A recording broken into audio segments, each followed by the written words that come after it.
خداوند یسوع مسیح کے نام میں آپ کو سلام۔ آج ہم اس بات پر غور کریں گے کہ ہم بطور کلیسیا کیا ہیں، اور میں چاہتا ہوں کہ ہم اس بات کو سمجھ جائیں کہ ہمیں ایسا ہی رہنا ہوگا، کیونکہ ہمارا یہ معیار کلام خدا نے مقرر۔ نئے عہد نامے میں استعمال کیا گیا لفظ کلیسیا یونانی زبان کے لفظ ایکلیسیا سے لیا گیا ہے۔ یہ اسم ہے جو فعل کے گروپ کلیو سے لیا گیا ہے، جس کا مطلب ہے بلانا۔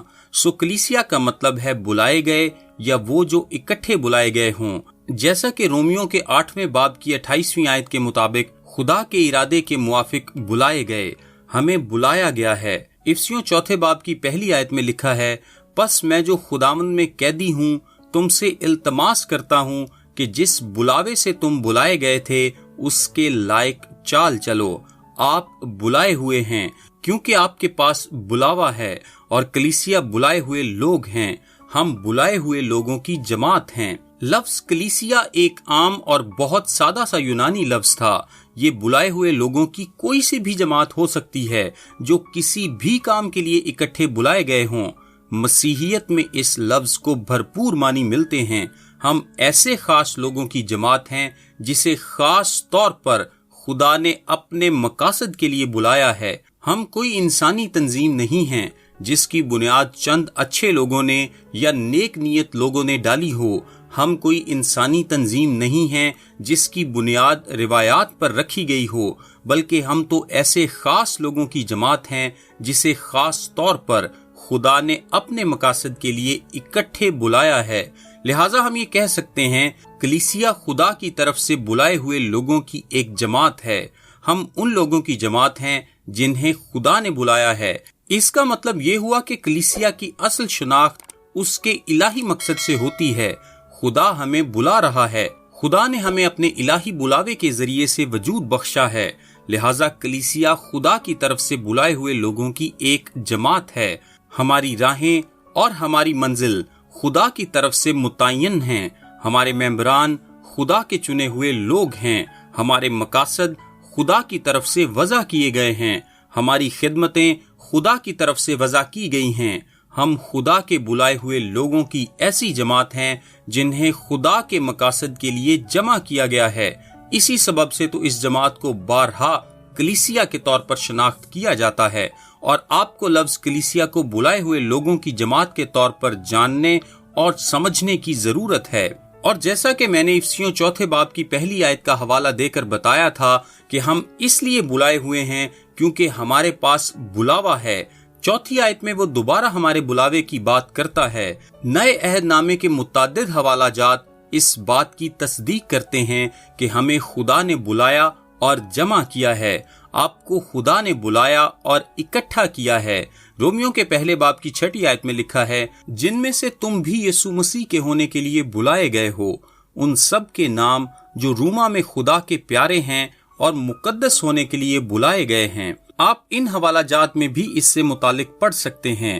1 کرنتھیوں، 1 تھسلونیکیوں، 1 پطرس اور 2 پطرس، 1 تیموتھیوس، 1 یوحنا، اور اس کے علاوہ مزید حوالہ جات میں بھی۔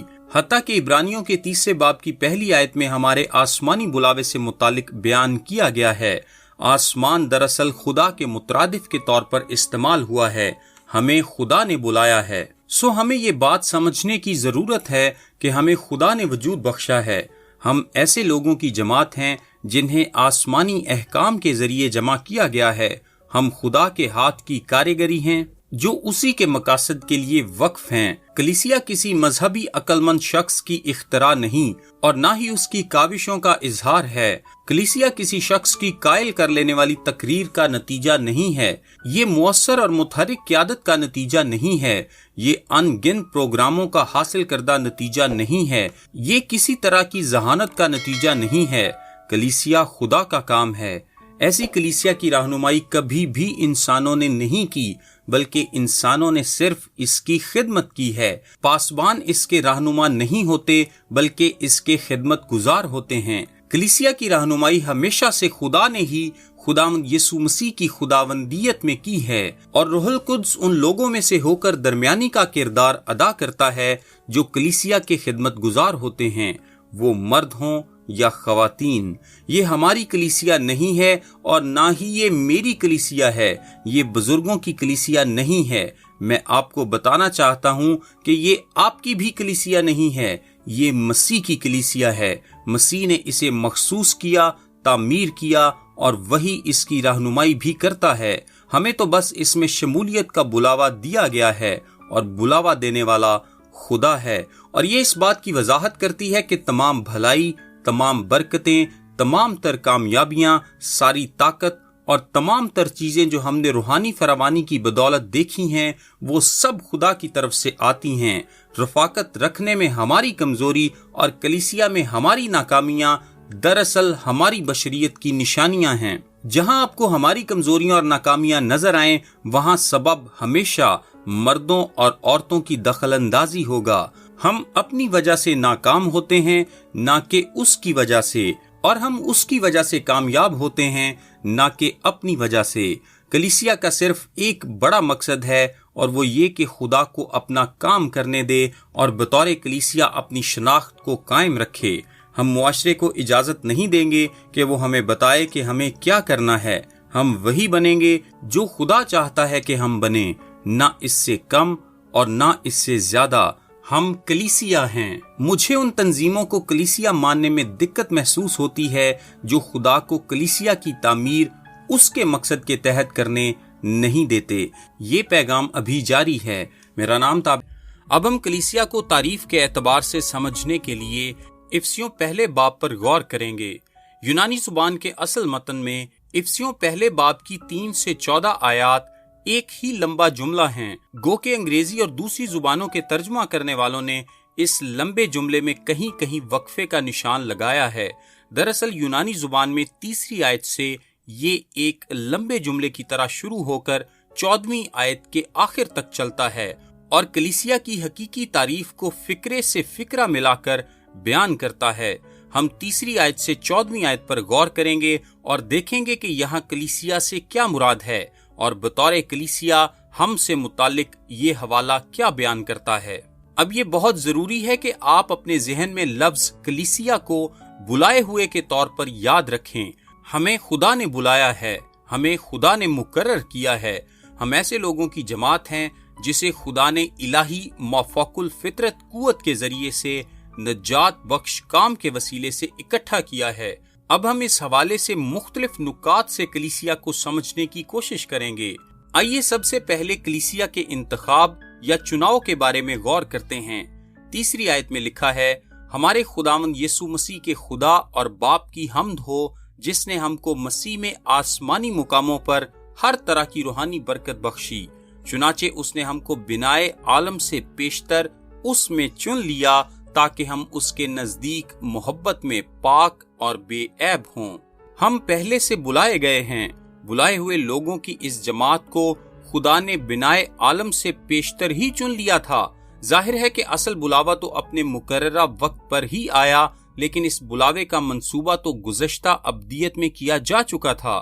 5ویں آیت میں لکھا ہے، اور اس نے اپنی مرضی کے نیک ارادے کے موافق ہمیں اپنے لیے پیشتر سے مقرر کیا کہ یسوع مسیح کے وسیلے سے اس کے لے پالک بیٹے ہوں۔ اس نے تو یہ پہلے سے ہی طے کر دیا تھا، اس نے ہمارے لیے پہلے ہی سے یہ مقرر کر دیا تھا۔ بے شک یہ آیت ہمیں چناؤ کی عظیم تعلیم سے متعلق آگاہ کرتی ہے۔ یہ پہلے سے فیصل شدہ بات تھی۔ ہم بنائے عالم سے پیشتر ہی خدا کے مقاصد کے لیے بلائے گئے تھے۔ وہ بلاوا تب تک نہیں آیا جب تک کہ ہم پیدا ہو کر بڑے نہیں ہو گئے اور ہم نے انجیل کا پیغام سن نہیں لیا اور روح القدس کے ابھارنے پر ہم اس پر ایمان نہیں لائے اور یوں ہم کلیسیا میں شامل کیے گئے۔ لیکن خدا کے منصوبے میں ہمارا بلاوا بنائے عالم سے پیشتر ہی مقرر کر دیا گیا تھا۔ 4تھی آیت میں یہ حوالہ کہتا ہے کہ اس نے ہمیں چن لیا اور اپنے لیے الگ کر لیا۔ خدا نے گزشتہ ابدیت میں اپنی کلیسیا کا انتخاب کیا۔ ہمارے وجود کا پہلا سبب یہ ہے، یسوع نے فرمایا، میں اپنی کلیسیا بناؤں گا اور عالم ارواح کے دروازے اس پر غالب نہ آئیں گے۔ آئیے دوسرے نقطے پر غور کرتے ہیں جو کہ کلیسیا کی مخلصی یا نجات ہے۔ 7ویں آیت میں لکھا ہے، ہم کو اس میں اس کے خون کے وسیلے سے مخلصی یعنی قصوروں کی معافی اس کے اس فضل کی دولت کے موافق حاصل ہے۔ ہمیں باہر بلا لیا گیا ہے، یہ ہے مخلصی۔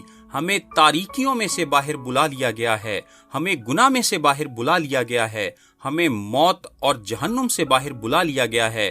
ہم ایسی کلیسیا ہیں جو اب نئی مخلوق ہیں۔ ہم حقیقی طور پر آزاد کلیسیا ہیں۔ ہماری مخلصی اس کے لہو کے وسیلے سے ہوئی ہے۔ ہم نے اپنے گناہوں کی معافی اس کے فضل سے پائی ہے۔ اسی سبب سے ہم حقیقی کلیسیا ہیں۔ اگلا نقطہ کلیسیا کی تقدیس یا پاکیزگی ہے۔ 4 آیت میں لکھا ہے، چنانچہ اس نے ہم کو بنائے عالم سے پیشتر اس میں چن لیا تاکہ ہم اس کے نزدیک محبت میں پاک اور بے عیب ہوں۔ ہمیں گناہ سے نکال کر پاکیزگی کا بلاوا دیا گیا ہے۔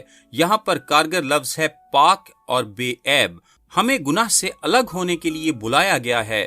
بائبل بیان کرتی ہے کہ ہمیں روح کی قوت سے اس دنیا میں بے داغ زندگی بسر کرنے کے لیے بلایا گیا ہے۔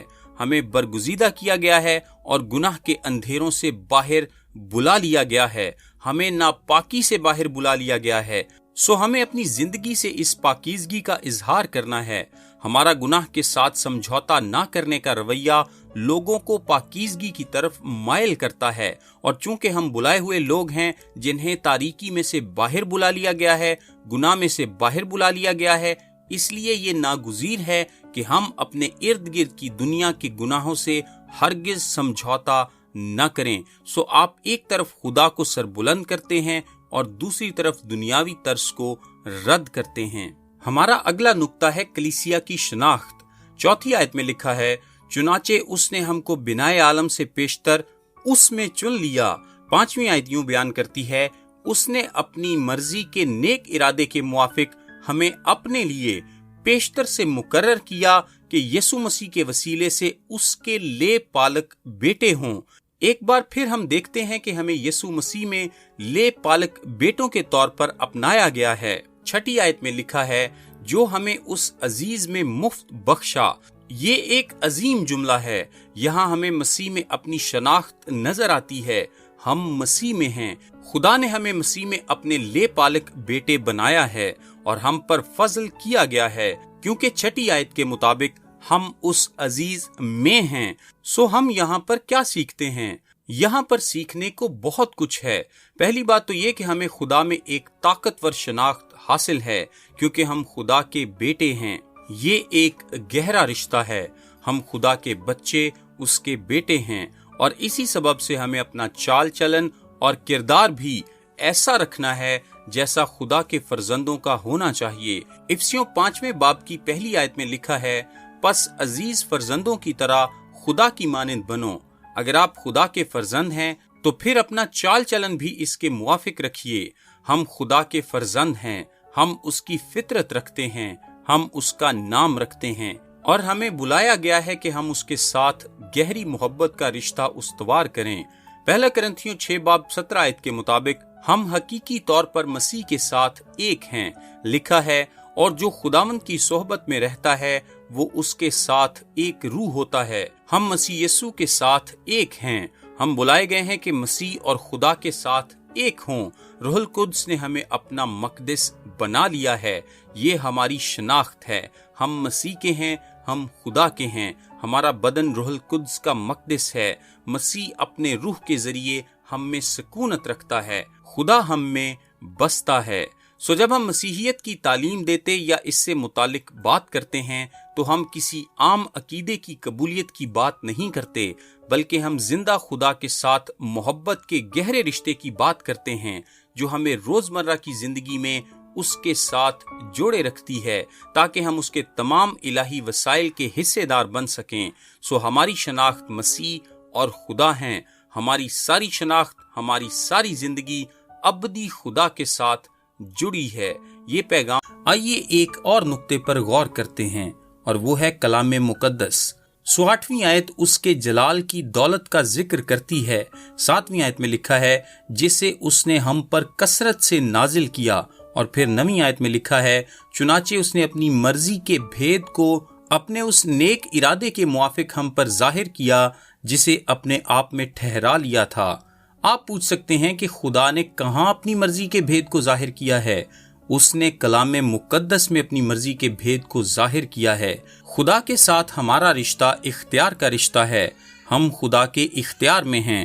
ہمیں اس کے اختیار کے تابع رہنے کے لیے بلایا گیا ہے۔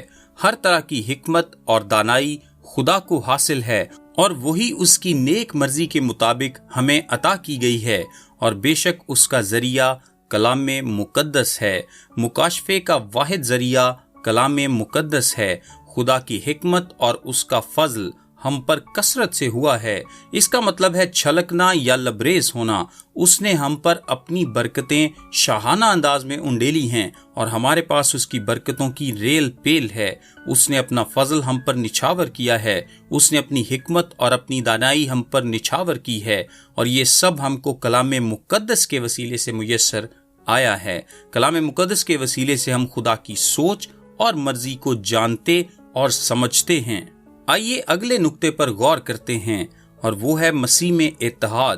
افسیوں پہلے باب کی 10ویں آیت میں یوں لکھا ہے، تاکہ زمانوں کے پورے ہونے کا ایسا انتظام ہو کہ مسیح میں سب چیزوں کا مجموعہ ہو جائے، خواہ وہ آسمان کی ہوں خواہ زمین کی۔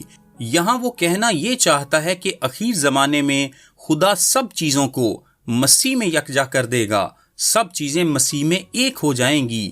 یہ ہے اتحاد کی تعلیم۔ 10ویں آیت آنے والے دور میں ہونے والی چیزوں کا مسیح میں مجموعہ ہونے کا ذکر کرتی ہے، جو نجات کی تاریخ کی تکمیل کے وقت ہوگا۔ لیکن یہ سب ہم کسی حد تک اب بھی اس زمانے میں بھی دیکھ رہے ہیں۔ ہم یہ سمجھ سکتے ہیں کہ خدا کے تمام مقاصد مسیح میں پایا تکمیل کو پہنچیں گے، اور یہ بھی کہ ایک دن سبھی مسیح میں جمع ہوں گے۔ ہم سبھی مسیح کی دلہن ہوں گے۔ سب کا مسیح میں جمع ہو جانا ہی خدا کا طے شدہ منصوبہ ہے، اور 10ویں آیت کے مطابق یہ سب کچھ زمانوں کے پورے ہونے پر ہوگا، یعنی جب وقت پورا ہو جائے گا اور وقت کے تمام تقاضے پورے ہو جائیں گے، اور ہم وقت کی قید سے آزاد ہو کر ابدیت میں داخل ہو جائیں گے۔ سب مسیح کی عظیم دلہن کی صورت میں اکٹھے ہو جائیں گے، اور یہ ہوگی ایک ابدی جلالی مقدسین کی ایک بڑی جماعت۔ سو ہمیں اس اتحاد کا بلاوا دیا گیا ہے۔ یہ ہے حتمی ہدف، اور بے شک کلیسیا میں ایسا وقوع پذیر ہو رہا ہے۔ اتحاد محبت کا نتیجہ ہے۔ محبت کا آغاز حلیمی سے ہوتا ہے، جیسا کہ فلیپیوں 2 باب کہتا ہے کہ خود کو حلیم کر لو۔ ہمیں ایسے آغاز کرنا ہے۔ اس سے اگلا نقطہ ہے جلالی بن جانا۔ ہمیں جلالی بننے کے لیے بلایا گیا ہے۔ 11ویں آیت میں لکھا ہے، اسی میں ہم بھی اس کے ارادے کے موافق، جو اپنی مرضی کی مصلحت سے سب کچھ کرتا ہے، پیشتر سے مقرر ہو کر میراث بنے۔ واقعتاً ایک میراث ہماری منتظر ہے۔